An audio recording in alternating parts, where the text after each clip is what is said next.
નમસ્કાર મિત્રો, સ્વાગત છે તમારું મારી ચેનલમાં।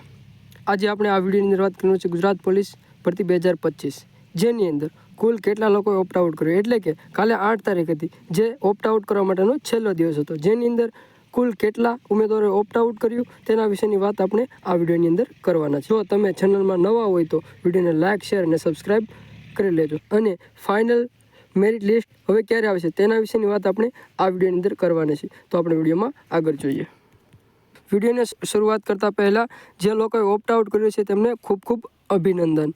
અને આ એક આપણી નૈતિક ફરજ છે અને સાથે સાથે માનવતાનું એક ઉત્તમ ઉદાહરણ છે તેમ પણ આપણે કહી શકીએ। બસ આવા જ વિચારોથી ભગવાન પણ ખુશ હશે, એમના આશીર્વાદ સદૈવ આપણા પર બન્યા રહે તેવું મારું કહેવું છે। અને બીજા મિત્રોને પણ હવે વધારે રાહ જોવાનો સમય નથી રહ્યો, ઝડપથી પોતાનો યોગ્ય નિર્ણય કરશો। એટલે કે પીએસઆઈનું રિઝલ્ટ આવે એટલે જે લોકો પીએસઆઈમાં સિલેક્ટ થયા છે તેઓ પણ જલ્દીથી ઓપ્ટ આઉટ કરે, જેથી કરીને બીજા લોકો જે થોડા પોઈન્ટ માટે રહી ગયા છે તેમને મોકો મળી શકે।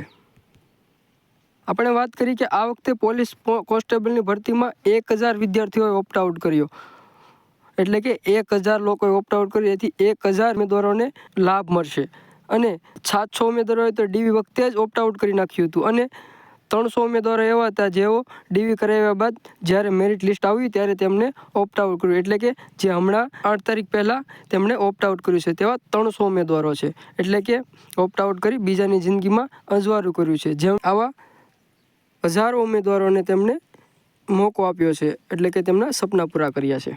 અને ભરતી બોર્ડને નમ્ર વિનંતી છે કે આટલી બધી ઉતાવળ ન કરે। આટલી બધી વાર લાગી છે તો હવે થોડી વાર ભલે લાગે, પણ પીએસઆઈનું રિઝલ્ટ આવ્યા બાદ ઓપ્ટ આઉટનો ચાન્સ આપવો જોઈએ, જેથી કરીને જે ઉમેદવારો પીએસઆઈમાં સિલેક્ટ થયા છે તે લોકો પણ ઓપ્ટ આઉટ કરી શકે અને બીજા ઉમેદવારોને લાભ મળી શકે। બસ આ નિર્ણય ભરતી બોર્ડના હાથમાં છે।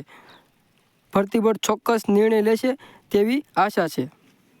આમ જે લોકોએ ઓપ્ટ આઉટ કર્યું છે તેના કારણે ઘણા ઉમેદવારોને લાભ થશે। અને ભરતી બોર્ડને નમ્ર વિનંતી છે કે જે લોકો થોડા પોઈન્ટ માટે રહી ગયા છે અને જે ઉમેદવારોએ ઓપ્ટ આઉટ કર્યું છે તેમની જગ્યા ખાલી થઈ છે, તેમની જગ્યા પર જલ્દીથી બીજા ઉમેદવારોને બોલાવે તેવી ભરતી બોર્ડને નમ્ર વિનંતી છે। અને પીએસઆઈનું રિઝલ્ટ પણ જલ્દી આપે તેવી ભરતી બોર્ડને નમ્ર વિનંતી છે। આમ જો તમને વિડીયો ગમ્યો હોય તો વિડીયોને લાઇક, શેર અને સબસ્ક્રાઈબ કરતા જજો। આવી જ માહિતી માટે ચેનલમાં આગળ સુધી બન્યા રહો।